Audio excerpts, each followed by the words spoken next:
पन्हाळा तालुक्यातील कोडोली इथल्या अंबाई कॉलनीजवळ असणाऱ्या वीज वितरण कंपनीच्या फ्यूज बॉक्सची अवस्था धोकादायक बनली आहे। रस्त्याकडेला असलेला फ्यूज बॉक्स पूर्णपणे खुला असल्यानं धोकादायक बनलाय।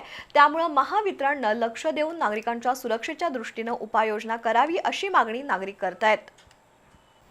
पन्हाळा तालुक्यातील कोडोली इथल्या अंबाई कॉलनीजवळ असणारा विजेच्या खांबावरील फ्यूज बॉक्स रस्त्याच्या कडेला आहे। हा फ्यूज बॉक्स पूर्णपणे उघडा असून त्या पेटीमध्ये विद्युत प्रवाह सुरू असलेल्या विद्युत वाहिन्या धोकादायकरित्या लोंबकळत आहेत। या रस्त्यावरून वाहनांची प्रचंड वर्दळ असते। शिवाय या रस्त्यावरून जाणाऱ्या शाळकरी मुलांचीही संख्या लक्षणीय आहे। त्यामुळे हा धोकादायक फ्यूज बॉक्स स्थलांतरित करावा किंवा त्याच्या सुरक्षेची उपाययोजना करावी अशी मागणी नागरिक करतायत।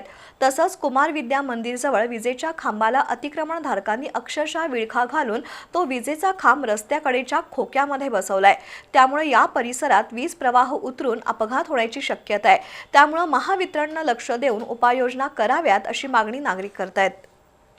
आमच्या दारात 2000 पासून डीपी दारात आहे। तेव्हापासून तिची काही त्यांनी डागडुजी केलेली आहे। डीपी पूर्ण खराब झालेली आहे आणि इथं लहान मुलं किंवा रस्त्याची वहिवाट चांगली आहे। त्यामुळे हे धोका होणे शक्य आहे। समजा एखादा मोठा अपघात झाला तर याला सर्व जबाबदार एमएससीबी राहील आणि त्यांना जर करायचं नसेल तर हिने ते डीपी काढून दुसरीकडे बसवावी किंवा उंच तर करावी अशी माझी विनंती आहे। तर आम्ही इथं 2-3 दिवसात जर हिने कारभार केला तर ठीक, नाही तर आम्ही रस्त्यावर आंदोलन करणार।